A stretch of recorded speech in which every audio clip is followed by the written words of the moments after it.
Hey guys, Woods Farm here.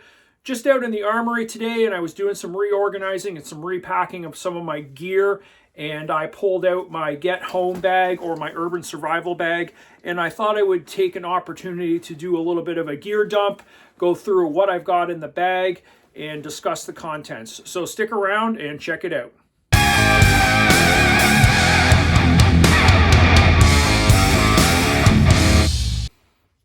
Okay guys, before we go through the contents of the bag, I'm going to take a quick minute and talk about the reason why I have this Urban Survival bag pre-packed and ready to go. So essentially this bag was designed and put together for a shit hits the fan sort of scenario, sort of civil unrest, rioting, that kind of thing, where there was a situation where there was a time where both of my kids were living in urban environments, and the thought was if something bad happened, something went down, I might have to go in and pick them up, potentially going through some pretty hostile territory. So I put together this bag with that thought process in mind. Kind of thinking a quick infill and then exfil out. Not a lot of time. There's not a lot of sustainment gear in here. So we're going to go through the pack and you can see kind of my thought process based on what I've packed. So right now, as this bag is packed, there is no water in here. I probably have a 1 liter Nalgene. I probably have a little bit of food. We're talking Snicker bars, protein bars, that kind of thing. Just real quick stuff that I grab, throw in here. But right now, as it stands, this bag is 10 pounds. So it is very light. There's not a lot in here. Okay, this is a Condor bag, sort of the 3-day assault bag style. You can get lots of different packs like this. This is a good pouch for eye pro, but I've just got some ear pro and a whistle in there.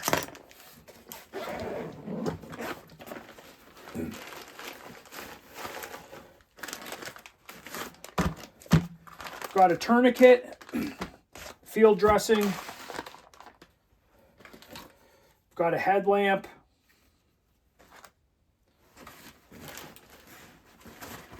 Got some Gorilla Tape. Got some glow sticks for signaling, using as light source if you need it. I've got a flashlight, basic pen light here.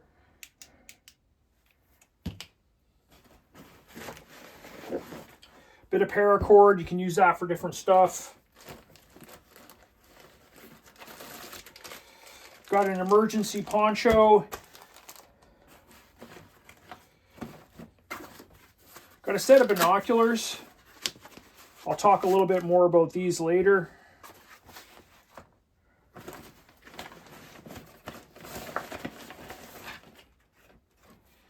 Basic compass. Got a really basic large scale map of the area that I'd be operating in. In this top pocket here, I've got some water purification tabs, a spare water bladder, and a Sawyer mini filter.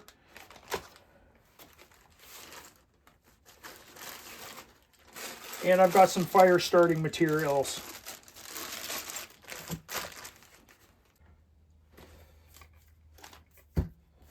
Not one, but 2 civilian smoke grenades. And that pretty much does it for that outside pocket.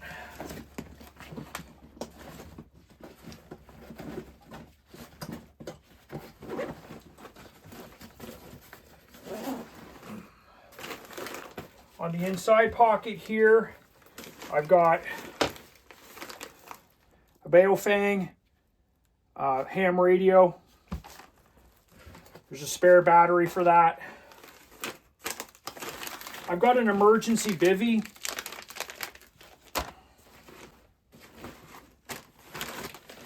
And I've got 2 signaling flares.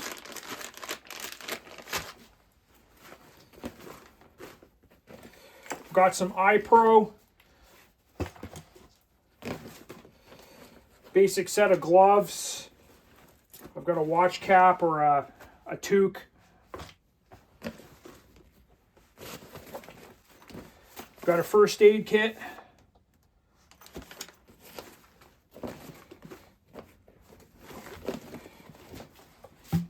gas mask with canister. I've got a rain poncho, rain jacket actually, and I've got a survival knife.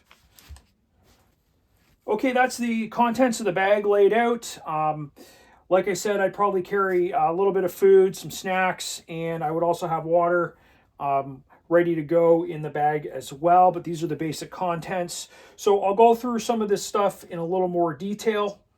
So just to talk about some of these items in a little more detail and sort of explain my philosophy in terms of why I've packed things and what items I have.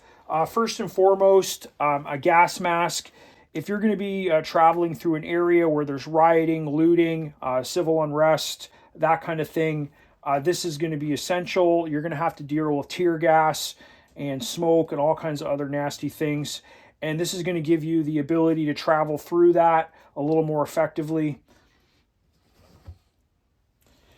I mentioned the smoke grenades. When you're going through an area like that in an urban environment, and you have like hostile people moving around, you're having the ability to throw down smoke and mask and conceal your movement is going to really come in handy. The reason I carry these flares, these signaling flares, again, you can use these for signaling at a distance. They're excellent ways to start a fire, especially in adverse weather conditions. If you need to get a fire to warm up really quickly, these are going to do it. Not to mention, sort of the same thing as the smoke. You can use these. You can throw one of these in a dumpster, set a fire, make a distraction to help you sort of get through a hostile area.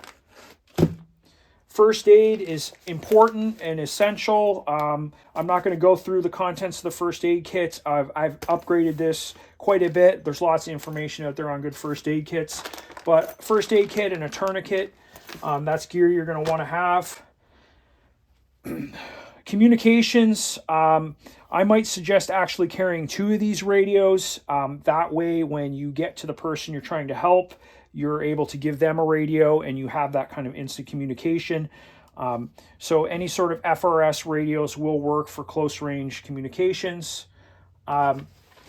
Analog map, you can't trust GPS, you can't trust your phone. So just to do a little bit of navigating to get in and out of the area, essential to have sort of a map handy. And another, what I think is maybe one of the most important pieces of gear for this kind of setup is the ability with binoculars. You're going to be able to scout your route ahead, look ahead. You're going to be able to look for dangerous situations. You're going to be able to look at crowds of people and see if they have weapons, that kind of a thing. So having a pair of binoculars is essential. Okay, guys, that's it. Just a quick review of my Get Home Urban Survival Bag, whatever you want to call it. Definitely the purpose of this video is to get discussion going. We can discuss how we have our bag set up. If you have any ideas to make it better, definitely let me know in the comments below. If you want to see more content on tactical type stuff, survival type stuff, definitely leave a comment below. It's a new thing that I might start doing on the channel. And as always, thanks for watching.